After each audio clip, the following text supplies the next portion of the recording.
नमस्कार मित्रों, आज हम आप लोगों के लिए बसंत पंचमी की पावन कथा लेकर आए हैं।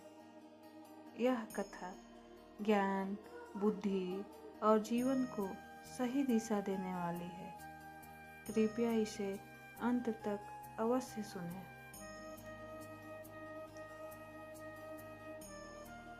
ओम श्रीं ह्यूं सरस्वते नमः।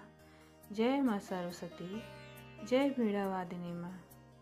हे श्वेत वस्त्र धारण करने वाली, हे हंस पर विराजमान माँ, हे वीणा पुस्तक धारण करने वाली माँ सरस्वती, हम सब अज्ञानियों पर अपनी कृपा दृष्टि बनाए रखना। आज हम आप सभी को माँ सरस्वती के प्राकट्य की वह दिव्य कथा सुनाने जा रहे हैं, जिसमें सृष्टि के रचयिता ब्रह्मा जी ने कठोर तपस्या करके ज्ञान और वाणी की देवी माँ सरस्वती को प्रकट किया। यह कथा केवल सुनने का नहीं, यह कथा समझने और जीवन में उतारने की है। भक्तों, इस संसार की रचना हुई, पंचतत्व तो उत्पन्न हो गए थे। धरती थी, आकाश था, जल था, वायु थी, अग्नि थी, लेकिन फिर भी सृष्टि निस्तब्ध और मौन थी। न कोई बोलता था, न कोई समझता था, न कोई सीखता था।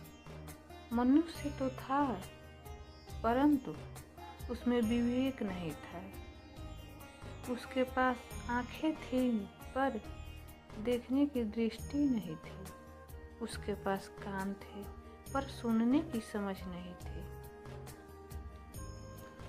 जब ब्रह्मा जी ने अपनी रची हुई सृष्टि को देखा, तो उनके मन में गहरी चिंता उत्पन्न हुई। उन्होंने कहा, मैंने सृष्टि तो रच दी, पर इसे चलाने के लिए ज्ञान और चेतना का अभाव है। बिना विद्या के यह संसार अंधकार में डूब जाएगा।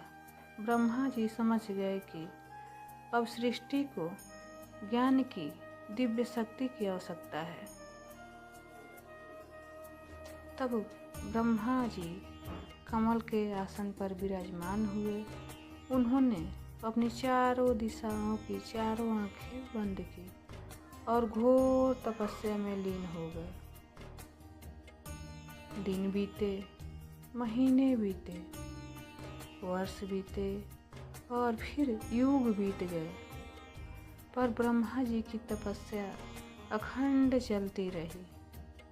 उनकी केवल एक ही प्रार्थना थी, हे दिव्य शक्ति, हे जगत जननी, इस सृष्टि में ज्ञान, वाणी और विवेक का संचार करो। ब्रह्मा जी की तपस्या से तीनों लोग कांप उठे। आकाश में दिव्य प्रकाश फैल गया। देवता आश्चर्यचकित हो गए। गंधर्व, किन्नर, अप्सराएं उस प्रकाश की ओर देखने लगे। तभी उस तेजस्वी प्रकाश के मध्य से एक मधुर नाद गूंज उठा। वह नाद वीणा की मधुर ध्वनि जैसा था। उस दिव्य प्रकाश से माँ सरस्वती प्रकट हुई। माँ के वस्त्र श्वेत थे। मुखमंडल चंद्रमा के समान उज्ज्वल था। एक हाथ में वीणा, दूसरे हाथ में पुस्तक, तीसरे हाथ में माला और चौथे हाथ में वर मुद्रा थी। माँ हंस पर विराजमान थी, जो विवेक और ज्ञान का प्रतीक है। माँ सरस्वती ने जैसे ही वीणा के तारों को छुआ, सृष्टि में पहली बार शब्द उत्पन्न हुआ।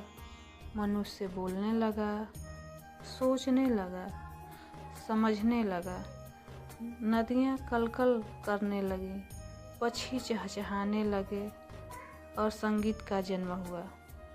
सृष्टि में चेतना आ गई। ब्रह्मा जी ने हाथ जोड़कर कहा, हे माँ, आप मेरी सृष्टि को सद्बुद्धि प्रदान करें। ज्ञान का उपयोग धर्म और कल्याण के लिए हो, अहंकार के लिए नहीं। माँ सरस्वती ने मुस्कुराकर कहा, जहाँ श्रद्धा होगी वहाँ मैं रहूँगी। माँ ने कहा, जहाँ जल बहेगा, जहाँ विद्या का सम्मान होगा, वहाँ मेरा वास होगा। मेरा नाम सरस्वती होगा। भक्तों, इसी कारण माँ सरस्वती ज्ञान, वाणी, संगीत और कला की देवी हैं। जो व्यक्ति श्रद्धा से माँ सरस्वती का स्मरण करता है, उसके जीवन से अज्ञान दूर होता है, बच्चों की पढ़ाई में सफलता मिलती है, मन शुद्ध होता है और बुद्धि प्रखर होती है। अतः हे भक्तों, माँ सरस्वती की कृपा हम सभी पर बनी रहे। बोलिए जय माँ सरस्वती, जय वीणा वादिनी माँ, जय ज्ञान की देवी।